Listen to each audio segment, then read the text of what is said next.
Hey guys, welcome back. Drew Coach here, where we don't trust, we verify, and operate with integrity and transparency.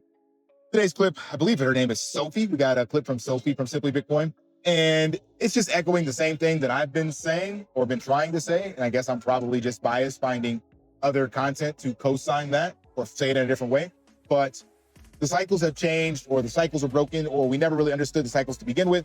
However you want to phrase it, because it's kind of asinine in hindsight to like base everything off of 16 years of data for such a new piece of tech and a protocol that we've never had before and we don't fully understand, right?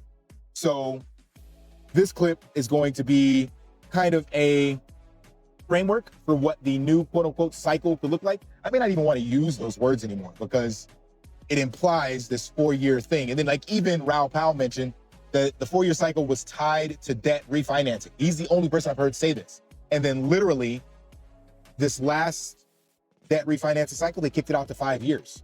So if it's all tied to liquidity, like we have shown, or Raoul has showed that it is, at least 90% of Bitcoin's correlation is liquidity driven.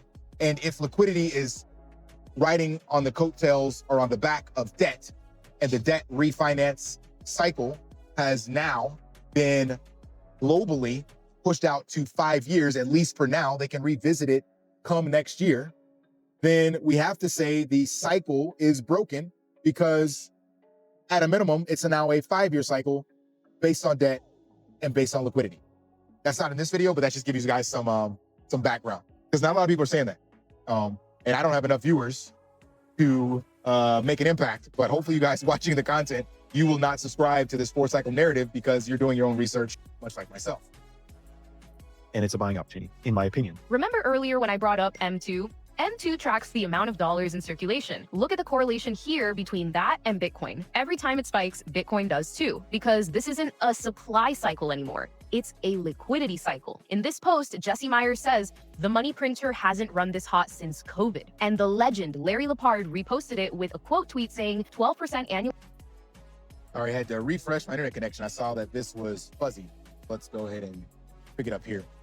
Annualized growth rates in global M2. Far cry from the Fed's 2% target, and they haven't really even turned on the printer yet. Bitcoin launch coming, wait for it. From your lips to God's ears, Larry. When they print, everything floats, but Bitcoin has historically risen the highest. When they tighten, everything sinks. Bitcoin, however, has historically settled at a higher floor than previous bear markets. This time, we seem to be observing that behavior again. Gold's running, Bitcoin is lagging for now, but in time, it looks like the rotation is imminent. Keep this tweet by John Consorti in the back of your mind. A 2% capital rotation from gold to Bitcoin would send it to 165,000 instantly. Whoa. Cycle doesn't seem to have played out. We're behind schedule. We should have had a bull run already, like a massive run up. And we're down actually at the time of this recording. So I think this cycle, if you want to call it a cycle, is delayed. It might push into next year for whatever various reasons there are.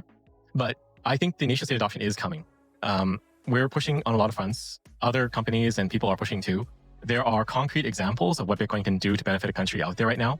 The moves in the US, I think, have yet to propagate throughout the world. So Trump did create the SBR, but they haven't started buying yet. And we are talking with other countries to do the same. There are a few that have said they will create it. And I think it's all coming. It's really that these things happen very quickly. It's like literally gradually and then suddenly. And I think we're on the tail end of gradually and we're at the beginning phases of suddenly. And if you look at just the US alone, they're pushing forward on a lot of their budget neutral Bitcoin acquisition and the Bitcoin Act too. So I believe it's simply a matter of time before we see a massive run up and we see a massive nation state FOMO, panic. The way I've seen it. So Samson Mao kind of illustrates that he has this feeling for whatever reason that it'll shift into next year. Raoul Pal has indicated exactly why. And then we can tie in the changes that we've seen in the legislative and regulatory framework that would kind of be the final nail in the coffin, so to speak.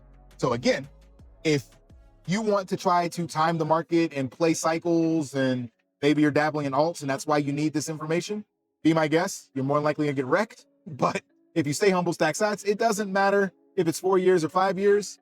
The only thing that it really impacts is how much Bitcoin you're able to stack, because obviously as Bitcoin goes from 100 to 200, your dollar buys less and less Bitcoin, or your yen or your euro or wherever the hell you're located. That's the only thing that really matters. But as long as you're not selling it, doesn't matter.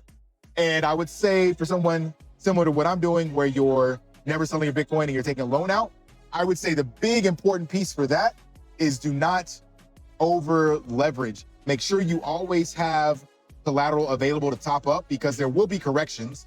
Not to say that there's not gonna be a bear market or whatever, because bear market is a definition based off of the correction itself.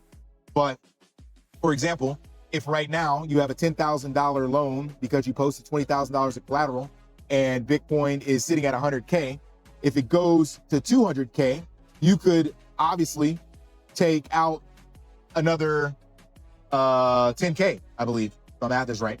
But if you do that and now it corrects, you could be up shit creek. So don't get over leveraged based off of the runs that Bitcoin will inevitably do, so that you face or don't face getting liquidated, and you can embody rule number one of never lose your crypto, or typically Bitcoin, not crypto. All right. Hopefully that provided some insight about this quote unquote cycle that we're in. Gave you some food for thought. If it did, smash that HBO special.